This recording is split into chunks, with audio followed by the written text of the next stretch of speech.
Joining us for more reflections is William Bird, who is the Director of Media Monitoring Africa. William, welcome and happy World Press Freedom Day.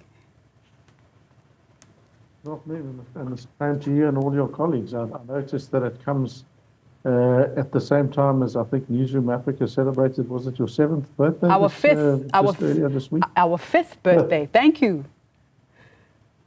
Yeah, thank you so much. So there you go. There are some bright lights. There are some bright lights in our media environment. And let's talk about that now. As we reflect on world press freedom, especially in light of 30 years of democracy, how has press freedom evolved over the last 3 decades, particularly when it comes to media ownership?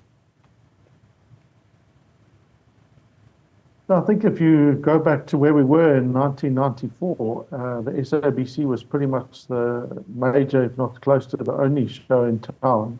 They're still a significant, massive player, but we are lucky now to have, several hundred community radio stations, several hundred small commercial media, and of course we've got a range of other broadcast media that are dedicated to broadcasting news that's different to that. So if you look on a fairly simple level, you can see that there's a significant diversity of media that we've got from now than we had over the last 3 decades ago. So that's one of the very positive things. I think that what we've also seen is the rise of new forms of power, particularly social media, particularly some of these platforms that are now have enabled on many levels the democratization of communication. Anyone with access to data, which still in South Africa is very limited and expensive, and anyone with a smart mobile device can now make and present and share their own views and stories.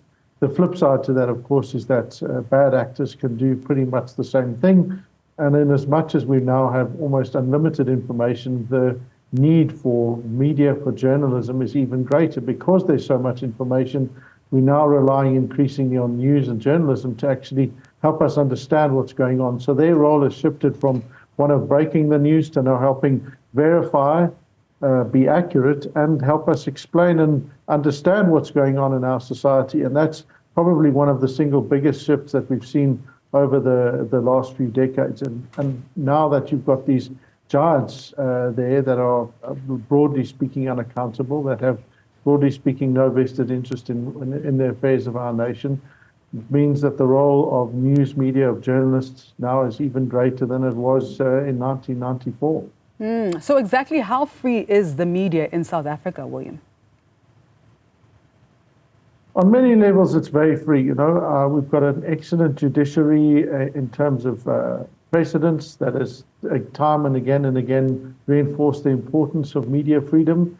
We've got a very strong section in our constitution, and of course we have our wonderful constitution that protects and enshrines freedom of expression in it. So on many levels, people can do and say what they like, which isn't to say that there aren't significant threats. The biggest threats to our media in South Africa at the moment are largely commercially inspired, which is to say they're threats to their existence because their business models are in many respects failing. We know that MultiChoice, the platform that Newzroom Afrika sits on, is about to be taken over by a global player, Canal+. And that is something that presents possibly a worry for the sustainability and future of this channel as one example of that. And then, of course, we're seeing far more sinister efforts by some within the state to use other mechanisms to try and clamp down on journalism. We've seen the abuse recently of the State Security Agency to try and clamp down and harass the head of news at the SABC. And of course, we've seen other similar examples. We're seeing attempts to clamp down on media in other mechanisms, including through the Film and Publications Board seeking to take on an area that they simply don't have the mandate or remit to engage on.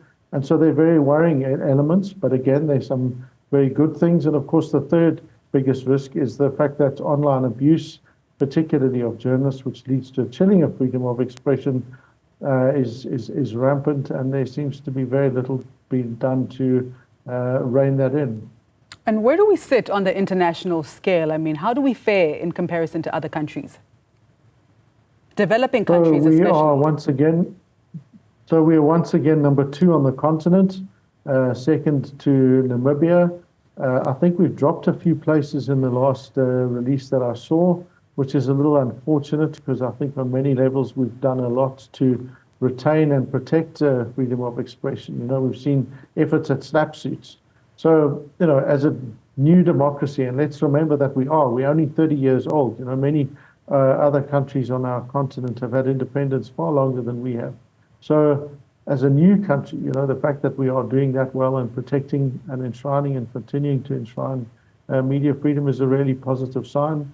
And if you look at moves that are being made around other developing nations, particularly when it comes to issues of internet shutdowns, for example, or other methods to try and clamp down on media through digital means, you know, we can continue to say that we are still shining brightly and loudly as a nation that protects its freedom of expression. And what is the general attitude now, William, towards journalists when it comes to our democratic constitution and the advancement of a democratic society, especially from the perspective of government?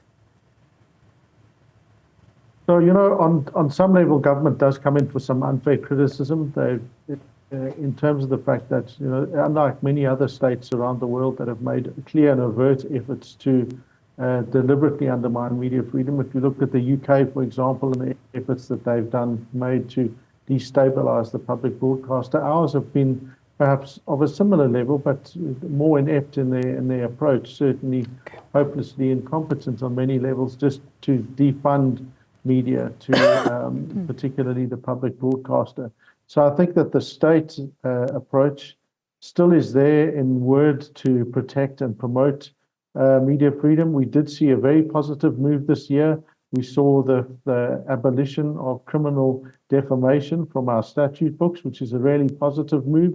It's still a crime in many other nations. So there are some very positive signs like that. But again, you know, media freedom is something that we have to protect and vigilantly guard and vigilantly protect, because there are still many, many people, both within the state and outside of that, that will seek to undermine media freedom. Thank you very much, William. We appreciate your time.